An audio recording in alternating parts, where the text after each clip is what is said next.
Now starting to feel pretty right with you guys. It is. I think, realistically, I think that I'm gonna have some great performances and maybe in 2 fights, 3 fights. I think that we're gonna run a big one. I think I need to do my part on exploding the 140 division. So I got some work to do. He's been doing his thing, but I'm gonna have those performances again and do what I do, and then we can run it. And for a big one, I got to be smart too. I got to be, realistic. I'm not gonna just go to Duarte right to Devin. It doesn't make sense. I think I need to establish myself. Like, this guy's for real at 140. Like, be careful. So that's what I'm gonna do. Ryan said he needs 2 to 3 fights before fighting you. However, after the Reassures fight, Ryan said he wants to fight you now, but you're not gonna be ready to fight him in March. What's your thoughts on it? Yeah, we just got to see. If it makes sense, then we could make it happen in March. Which I think that fight is a no-brainer. I think it'll make sense. It's a huge fight, and I'm all about making huge fights happen for the biggest bag, and I think that the bag will be worth it. So if we can make a fight happen in March, I'm all for it. He said that, but then he brought up Rolly. It sounds like he prefers to fight Rolly. Yeah, Ryan been saying that he can fight me for years now, so we just gotta see. Yeah. When you was undisputed, Ryan said belts don't matter.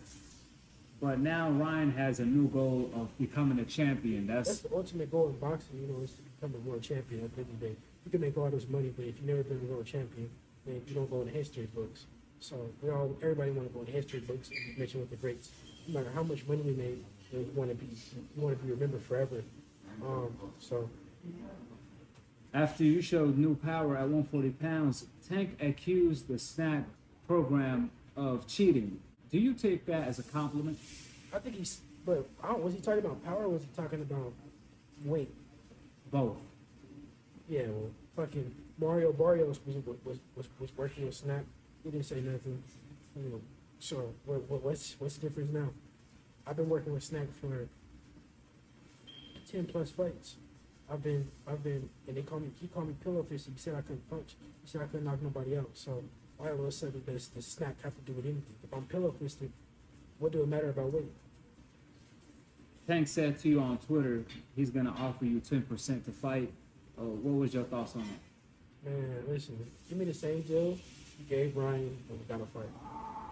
So you will accept the same deal? Same offer. He sent Ryan Garcia? Same offer Ryan Garcia got, same offer I'm gonna take.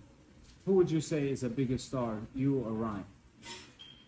I think right now it's me, for sure. Yeah. You proved you have more drawing power than Ryan Garcia. Yeah, look at the tickets that Ryan Garcia just did and the viewership Ryan just did and I don't even know where he fought. What, Houston? Dallas? Yeah, I don't know what he fought, but it wasn't a sellout like your fight. Yeah, it wasn't a sellout. People aren't really checking for Ryan these days, respectfully. But I think that me and Tank is the biggest fight in boxing right now. Yeah, and even before Ryan fought Tank, he wasn't selling out either. But since that's the case, there's only 2 pay-per-view stars that's selling out stadiums from 140 and below, and that's you and Javante. So why do you think Tank is not pushing for the fight like you are? Yeah,